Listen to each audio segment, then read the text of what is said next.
Denis Villeneuve. Denis Villeneuve. Hello and welcome to Brandon Recommends. Today I'm going to be talking about a film that came out in the last few years that just blew my mind. It's a sequel to a classic, Blade Runner 2049. This film I went and saw in the cinema. It was a must. I had to do it.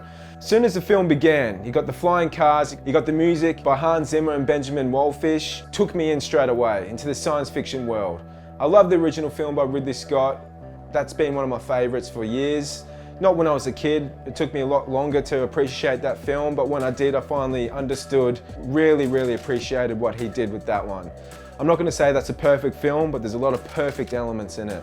And this film is one of the best sequels, in my opinion, of recent times, but in general. Especially for a classic like Blade Runner. Like, how do you follow that one up? And I think with this film, they really went for an angle and a style that not only works with the original, but also builds upon it and sort of opens up that world. So, directed by, well, I've got to get his name right. It's Denis Villeneuve.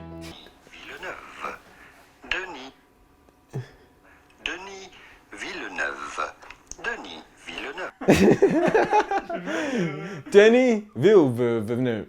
Let's just go with that. Denny.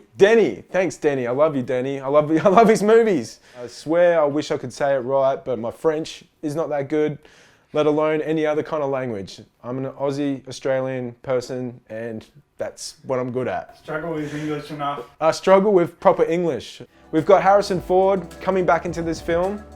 He was a nice surprise in the third act, but it's unfortunate that spoiler was kind of ruined in the trailers and all the advertising, because if I didn't know he was in it and I was watching it and he just came in at the third act, it just would have been one of the best surprises of recent times in films for me personally. But that's okay, it didn't ruin it. But throughout the whole film, I'm waiting. Harrison, when's he coming in? When's Deckard coming in? When's this happening? And it happened, and it was cool, and it worked, so cool. Moving on, Ryan Gosling, one of those actors that I started off not really liking with films like The Notebook and romance films. It wasn't on my radar until Drive. That film is a masterpiece, and I will be recommending that one in future. Not that it needs any recommendations like most of the ones I do, but it's something I like to talk about, films that I love and are close to my heart. Ryan Gosling, he's one of those actors that have chosen really cool projects to work on and be in, and this is one of them that was unexpected to me, and it just worked beautifully. You've also got Mackenzie Davis, Wright, Bautista, the muscle man, the big man. He's wonderful. He's only in it for a short amount of time, but it's a lasting impression. It's a great character. You had Oscar-winning cinematographer Roger Deakins. I mean, come on. Who the hell doesn't know that guy? I mean, you don't even have to know film to know that guy. I mean, shit, damn. Overall, this film is just one of those ones that I will return to watch every year, maybe sometimes a few times through the year if I'm feeling cheeky. But this one is wonderful. Brandon recommends Blade Runner 2049 all the way. And not only that, we've got the new Dune coming out by Denis Villeneuve. He's exploring the science fiction terrain even further with Dune and going bigger and larger.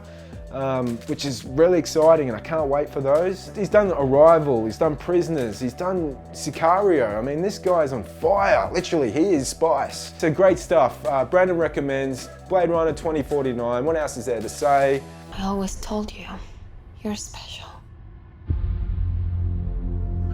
I'll see you next time. If you haven't already, please like and subscribe. This is a small channel. We need to grow, we want to grow, and we want to do our thing. So help us do that.